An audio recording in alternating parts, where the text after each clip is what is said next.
Hello everyone, എല്ലാവർക്കും pathways അക്കാദമിയുടെ daily news അനാലിസിലേക്ക് സ്വാഗതം. ഇന്ന് നമ്മൾ ഡിസ്കസ് ചെയ്യുന്ന topics CISF, index of industrial production, national company law appellate tribunal, places news ആയിട്ട് കാർക്കേവ്. അതിൽ ആദ്യം ഡിസ്കസ് ചെയ്യാൻ പോകുന്നത് CISFനെ കുറിച്ചാണ്. അപ്പോൾ CISFുമായിട്ട് ബന്ധപ്പെട്ട് ഇന്നത്തെ ഇന്ത്യൻ എക്സ്പ്രസിൻ്റെ പേജ് 1 ഒരു ആർട്ടിക്കിൾ ഉണ്ട്. അതായത് പാർലമെൻറ്റിൻ്റെ സെക്യൂരിറ്റി കംപ്ലീറ്റ്ലി CISFനെ ഏൽപ്പിക്കണം എന്നുള്ളതായിട്ട് ബന്ധപ്പെട്ടൊരു പാർലമെൻ്ററി പാനൽ എക്സാമിൻ ചെയ്യുന്നത് എന്ന് പറഞ്ഞിട്ട്. അപ്പോൾ ആ ഒരു കോണ്ടെക്സ്റ്റിലാണ് നമ്മൾ ഇതിനെക്കുറിച്ച് ഡിസ്കസ് ചെയ്യുന്നത്. അപ്പോൾ ബേസിക്കലി CISF അല്ലെങ്കിൽ സെൻട്രൽ ഇൻഡസ്ട്രിയൽ സെക്യൂരിറ്റി ഫോഴ്സ് എന്ന് പറയുന്നത് 1968 ഇന്ത്യൻ പാർലമെൻറ്റ് പാസ്സാക്കിയിട്ടുള്ള CISF ആക്ട്, അത് അല്ലെങ്കിൽ central industrial security forces act എന്നറിയപ്പെടുന്ന ഒരു നിയമത്തിൻ്റെ അടിസ്ഥാനത്തിലാണ് എസ്റ്റാബ്ലിഷ് ചെയ്യപ്പെടുന്നത്. നമ്മുടെ ഇന്ത്യയിലുള്ള സെൻട്രൽ ആംഡ് പോലീസ് ഫോഴ്സസ് അല്ലെങ്കിൽ CAPFകളിൽ ഒന്നാണ് CISF എന്ന് പറയുന്നത്. നിലവിൽ CISFൻ്റെ ഒരു സ്ട്രെങ്ത് ആയിട്ട് പറയുന്നത് ഏകദേശം 1,63,000 പേഴ്സണൽസ് ആണ്. അപ്പോൾ അതിനകത്ത് ഏകദേശം 74ഓളം മറ്റുള്ള ഫോർമേഷൻസും അവർക്കുണ്ടെന്ന് മനസ്സിലാക്കുക. അതുകൂടാതെ 12 റിസർവ് ബറ്റാലിയൻസും 8 ട്രെയിനിങ് ഇൻസ്റ്റിറ്റ്യൂട്ടുകളും CISF കൺട്രോൾ ചെയ്യുന്നുണ്ട്. ഇനി CISFൻ്റെ പ്രധാനപ്പെട്ട ജോലി അല്ലെങ്കിൽ അവരുടെ ഫംഗ്ഷൻ എന്താണെന്ന് വെച്ച് കഴിഞ്ഞാൽ, നമ്മുടെ ഇന്ത്യയിൽ സ്ട്രാറ്റജിക്ക് ഇമ്പോർട്ടൻ്റ് ആയിട്ടുള്ള എസ്റ്റാബ്ലിഷ്മെൻറ്റുകൾ ഉണ്ടാവും. ഇപ്പോൾ ഡിപ്പാർട്ട്മെൻറ്റ് ഓഫ് സ്പേസിൻ്റെയും അതുപോലെ തന്നെ ഡിപ്പാർട്ട്മെൻറ്റ് ഓഫ് അറ്റോമിക് എനർജി, എയർപോർട്ടുകൾ, ഡൽഹി മെട്രോ, സീ പോർട്ടുകൾ, അതുപോലെ തന്നെ ഹിസ്റ്റോറിക്കൽ ആയിട്ടുള്ള മോണമെൻറ്റ്സ്, ഇങ്ങനെയുള്ള ഏരിയാസ്, അതുപോലെ തന്നെ നമ്മുടെ ഇന്ത്യയുടെ എക്കണോമിയായിട്ട് ബന്ധപ്പെട്ടിട്ടുള്ള ബേസിക് ഏരിയാസ് ഉണ്ടാവും. ഇപ്പോൾ petroleum and natural gas extract ചെയ്യുന്ന സ്ഥലങ്ങൾ, ഇലക്ട്രിസിറ്റി പവർ സ്റ്റേഷൻസ്, കോൾ പ്ലാന്റുകൾ, അതുപോലെ തന്നെ സ്റ്റീൽ ആൻഡ് മൈനിങ്, ഇങ്ങനെയുള്ള കാര്യങ്ങളൊക്കെ ആയിട്ട് ബന്ധപ്പെട്ട് വരുന്ന എസ്റ്റാബ്ലിഷ്മെൻറ്റുകൾ ഉണ്ടാവും. ഇതിനൊക്കെ സെക്യൂരിറ്റി പ്രൊവൈഡ് ചെയ്യുക എന്നുള്ളതാണ് CISFൻ്റെ പ്രൈമറി ഫംഗ്ഷൻ എന്ന് പറയുന്നത്. ഇനി അതുകൂടാതെ CISFനുള്ള മറ്റൊരു പ്രത്യേകത എന്ന് പറയുന്നത്, CISFന് മറ്റുള്ള പ്രൈവറ്റ് സെക്ടർ യൂണിറ്റുകൾക്കും പ്രൊട്ടക്ഷൻ കൊടുക്കാറുണ്ട്. ഓക്കെ, അതുകൂടാതെ ഡൽഹിയിലുള്ള ഇമ്പോർട്ടൻ്റ് ആയിട്ടുള്ള ഗവൺമെൻറ് ബിൽഡിങ്സ്, ഇപ്പോൾ പാർലമെൻറ്റ് ഉൾപ്പെടെയുള്ള ഗവൺമെൻറ് ബിൽഡിങ്സിനും CISF സെക്യൂരിറ്റി പ്രൊവൈഡ് ചെയ്യാറുണ്ട്. ഇനി അതുപോലെ തന്നെ പേഴ്സണൽ ഗാർഡ്സ് ആയിട്ട്, അതായത് Z+, XY കാറ്റഗറി സുരക്ഷയുള്ള ആളുകൾക്കും സെക്യൂരിറ്റി സർവീസ് CISF പ്രൊവൈഡ് ചെയ്യാറുണ്ട്. അതുപോലെ തന്നെ സ്വന്തമായിട്ട് ഒരു കസ്റ്റമൈസ്ഡ് ആയിട്ടുള്ള ഡെഡിക്കേറ്റഡ് ഫയർ വിങ് ഉള്ള ഒരു ഫോഴ്സും കൂടിയാണ്, അല്ലെങ്കിൽ ഒരേ ഒരു ഫോഴ്സും കൂടിയാണ് CISF എന്ന് പറയുന്നത്.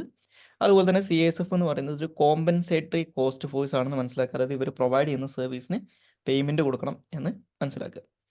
ഇനി അടുത്തതായിട്ട് ഡിസ്കസ് ചെയ്യാനുള്ള topic index of industrial production ആണ്. ഇൻഡെക്സ് ഓഫ് ഇൻഡസ്ട്രിയൽ പ്രൊഡക്ഷനുമായിട്ട് ബന്ധപ്പെട്ട് ഇന്നത്തെ ഇന്ത്യൻ എക്സ്പ്രസിൻ്റെ പേജ് 17 അതുപോലെ തന്നെ ഹിന്ദുവിൻ്റെ പേജ് 1 ഒരു ആർട്ടിക്കിൾ വന്നിട്ടുണ്ട്. അതായത് നമ്മുടെ ഇന്ത്യയിലെ ഫാക്ടറി ഔട്ട്പുട്ട് ഒരു 4.9% ആയിട്ട് മാറിയിട്ടുണ്ട് മാർച്ചിൽ എന്ന് പറഞ്ഞിട്ടുണ്ട്. അത് ഒരു 2024 ഫിനാൻഷ്യൽ ഇയർ 2024 നോക്കുന്ന സമയത്ത് ഒരു 5.8% ഇൻക്രീസ് കാണിക്കുന്നുണ്ടെന്നൊക്കെ പറയുന്നുണ്ട്.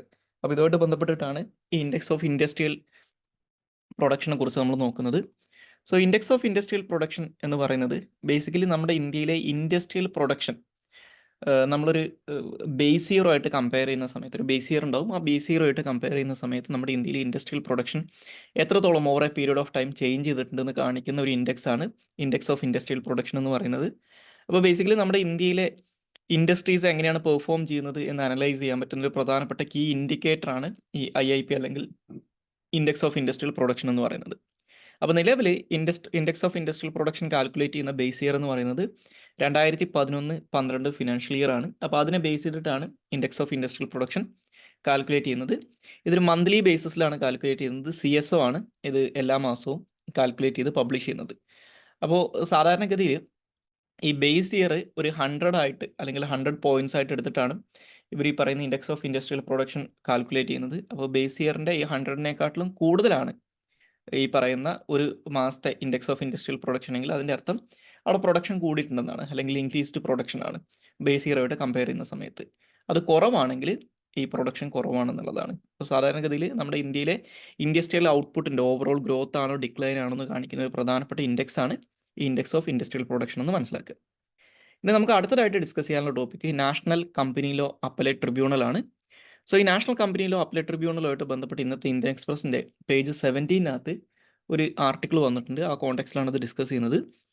National company law appellate tribunal എന്ന് പറയുന്നത് ഇന്ത്യയിലെ കമ്പനീസ് ആക്ട് 2013 സെക്ഷൻ 410 അനുസരിച്ച് ക്രിയേറ്റ് ചെയ്യപ്പെട്ടിട്ടുള്ള ഒരു അപ്പലേറ്റ് ട്രിബ്യൂണലാണ് national companies law appellate tribunal എന്ന് പറയുന്നത്. അപ്പോൾ ഇവർ ഏതൊക്കെ തരത്തിലുള്ള അപ്പീലുകളാണ് കേൾക്കുന്നതെന്ന് വെച്ച് കഴിഞ്ഞാൽ, ഒന്ന് പ്രധാനമായിട്ടും ഈ സെയിം ആക്ട് അനുസരിച്ച് വന്നിട്ടുള്ള നാഷണൽ കമ്പനി ലോ ട്രിബ്യൂണൽ ഉണ്ട്. അവരുടെ വിധികൾക്കെതിരായിട്ട് അല്ലെങ്കിൽ അവരുടെ ഓർഡറുകൾക്കെതിരായിട്ടുള്ള അപ്പീലാണ് national company law appellate tribunal പ്രധാനമായിട്ടും നോക്കുന്നത്. ഇനി അതുപോലെ തന്നെ ഈ national company law tribunal insolvency and bankruptcy കോഡിന്റെ സെക്ഷൻ 61 അനുസരിച്ച് പാസ്സാക്കുന്ന ഓർഡറുകളുണ്ട്. അതിനെതിരായിട്ടുള്ള അപ്പീലുകളും നാഷണൽ കമ്പനി ലോ അപ്പലേറ്റ് ട്രിബ്യൂണലിൽ തന്നെയാണ് കേൾക്കുന്നത്. അതുപോലെ തന്നെ insolvency and bankruptcy board of India ഉണ്ട്. അതായത് ഇൻസോൾവൻസി ആൻഡ് ബാങ്ക്രപ്സി കോഡിന്റെ അടിസ്ഥാനത്തിൽ എസ്റ്റാബ്ലിഷ് ചെയ്യപ്പെട്ടിട്ടുള്ള ഇൻസോൾവൻസി ആൻഡ് ബാങ്ക്രപ്സി ബോർഡ് എന്ന് പറയുന്നൊരു ബോർഡുണ്ട്. അവർ ഈ സെക്ഷൻ 202 അതുപോലെ തന്നെ സെക്ഷൻ 211 ഓഫ് IBC ഈ രണ്ട് കാര്യങ്ങളും അനുസരിച്ച് പാസ്സാക്കുന്ന ഓർഡറുകൾക്കെതിരായിട്ടുള്ള അപ്പീലുകളും national company law appellate tribunal തന്നെയാണ് കേൾക്കുന്നത്. അതുപോലെ തന്നെ competition commission of India, national financial reporting authority ഇവരുടെ ചില സ്പെസിഫിക് ഇഷ്യൂസുമായിട്ട് ബന്ധപ്പെട്ടിട്ടുള്ള ഓർഡറുകളും നാഷണൽ കമ്പനി ലോ അപ്പലേറ്റ് ട്രിബ്യൂണലിന് മുന്നിൽ ചാലഞ്ച് ചെയ്യാൻ പറ്റും. അപ്പോൾ ഇതൊക്കെയാണ് ഇവരുടെ അപ്പലേറ്റ് ജൂറിസ്ഡിക്ഷൻ എന്ന് പറയുന്നത്. ഇനി നാഷണൽ കമ്പനീസ് ലോ അപ്പലേറ്റ് ട്രിബ്യൂണലിൻ്റെ ഹെഡ് ക്വാർട്ടേഴ്സ് കിടക്കുന്നത് ന്യൂഡൽഹിയിലാണ്. ഇനി ഇതിൻ്റെ കോമ്പോസിഷൻ എന്ന് പറയുന്നത് ഒരു ചെയർപേഴ്സണും അതുപോലെ തന്നെ ജുഡീഷ്യൽ ആൻഡ് ടെക്നിക്കൽ മെമ്പേഴ്സുമാണ്. ഇവരെയൊക്കെ അപ്പോയിന്റ് ചെയ്യുന്നത് സെൻട്രൽ ഗവൺമെൻറ് ആണ്. സാധാരണഗതിയിൽ റെലവൻറ്റ് ഫീൽഡിലുള്ള അവരുടെ എക്സ്പീരിയൻസിൻ്റെ അടിസ്ഥാനത്തിൽ, ഇപ്പോൾ law, finance, accountancy, management, administration ഈ ഫീൽഡുകളിലൊക്കെ ഉള്ളവരുടെ എക്സ്പീരിയൻസിൻ്റെ എക്സ്പേർട്ടൈസിൻ്റെ അടിസ്ഥാനത്തിലാണ് ഈ അപ്പോയിൻമെൻറ്റ് നടക്കുന്നത്. ഇനി അതുപോലെ തന്നെ ഈ നാഷണൽ കമ്പനീസ് ലോ അപ്പലേറ്റ് ട്രിബ്യൂണലിനുള്ള മറ്റൊരു പ്രത്യേകത എന്ന് പറഞ്ഞു കഴിഞ്ഞാൽ, അവരുടെ മുന്നിൽ ഒരു അപ്പീൽ വന്നു കഴിഞ്ഞാൽ അത് 6 മാസത്തിനകത്ത് ആ അപ്പീൽ ഡിസ്പോസ് ചെയ്യണം എന്ന്, അല്ലെങ്കിൽ ആ അപ്പീലിനകത്തൊരു തീരുമാനം എടുത്തിരിക്കണം എന്ന് ഉണ്ട്. ഓക്കെ, ഇനി അവസാനമായിട്ട് ഡിസ്കസ് ചെയ്യാനുള്ള ടോപ്പിക്ക് ഖാർക്കീവ് ആണ്. സോ ഖാർക്കീവ് എന്ന് പറയുന്നത് യുക്രൈനിലെ സെക്കൻഡ് ലാർജസ്റ്റ് സിറ്റിയാണിത്. ഖാർക്കോവ് എന്നുള്ള പേരിലും അറിയപ്പെടാറുണ്ട്. ഇപ്പോൾ ഇതിനെക്കുറിച്ച് ഡിസ്കസ് ചെയ്യാനുള്ള കാരണം, ഇപ്പോൾ റഷ്യയും യുക്രൈനും നടന്നുകൊണ്ടിരിക്കുന്ന യുദ്ധത്തിൻ്റെ ഈ ഒരു ഫേസിൽ ഇപ്പോൾ റഷ്യ വീണ്ടും ഈ ഖാർക്കീവിനെതിരായിട്ടുള്ള ആക്രമണങ്ങൾ ആരംഭിച്ചിട്ടുണ്ട്. പണ്ട് ഈ യുദ്ധം തുടങ്ങിയ സമയത്ത് 2022 തുടക്കത്തിൽ ഈ ഖാർക്കീവ് പിടിച്ചെടുക്കാൻ വേണ്ടിയിട്ട് അവർ ശ്രമിച്ചിരുന്നെങ്കിലും പിന്നീട് അവിടെ നിന്ന് വിഡ്രോ ചെയ്യുകയാണ് ചെയ്തിട്ടുണ്ടായിരുന്നത്. അപ്പോൾ ഈ ഖാർക്കീവിൻ്റെ കാര്യത്തിൽ ശ്രദ്ധിക്കേണ്ട ഒരു കാര്യം, യുക്രൈനിലുള്ള ഒരു പ്രൊവിൻസിനെ, അല്ലെങ്കിൽ അവരവിടെ ഒബ്ലാസ്റ്റ് എന്ന് പറയും, നമ്മുടെ ഇന്ത്യയിലെ സ്റ്റേറ്റുകൾ എന്നൊക്കെ പറയുന്നത് പോലെ യുക്രൈനിലെ ഖാർക്കീവ് എന്ന് പറയുന്ന ഒരു ഒബ്ലാസ്റ്റ് ഉണ്ട്. ആ ഒബ്ലാസ്റ്റിൻ്റെ ക്യാപിറ്റലാണ് ഖാർക്കീവ് എന്ന് പറയുന്നത്. അതായത് ആ പ്രൊവിൻസിൻ്റെ പേരും ഖാർക്കീവ് ആണ്, ഈ സിറ്റിയുടെ പേരും ഖാർക്കീവ് ആണ്. യുക്രൈൻ്റെ നോർത്ത് ഈസ്റ്റേൺ റീജിയനിലായിട്ടാണ് ഇത് ലൊക്കേറ്റ് ചെയ്തിട്ടുള്ളത്. നേരത്തെ സൂചിപ്പിച്ചതുപോലെ യുക്രൈനിലെ സെക്കൻഡ് ലാർജസ്റ്റ് സിറ്റിയാണിത്. ഖാർക്കീവ് ഒബ്ലാസ്റ്റിൻ്റെ ക്യാപിറ്റലാണ്. അതുപോലെ തന്നെ ഈ യുക്രൈൻ്റെ ഈ നോർത്ത് ഈസ്റ്റേൺ യുക്രൈനും അതുപോലെ തന്നെ റഷ്യയുടെ ഈ ഒരു മേഖലയൊക്കെ ഉൾപ്പെടുന്ന ഒരു ഹിസ്റ്റോറിക്കൽ ആയിട്ടുള്ള റീജിയൻ ഉണ്ട്.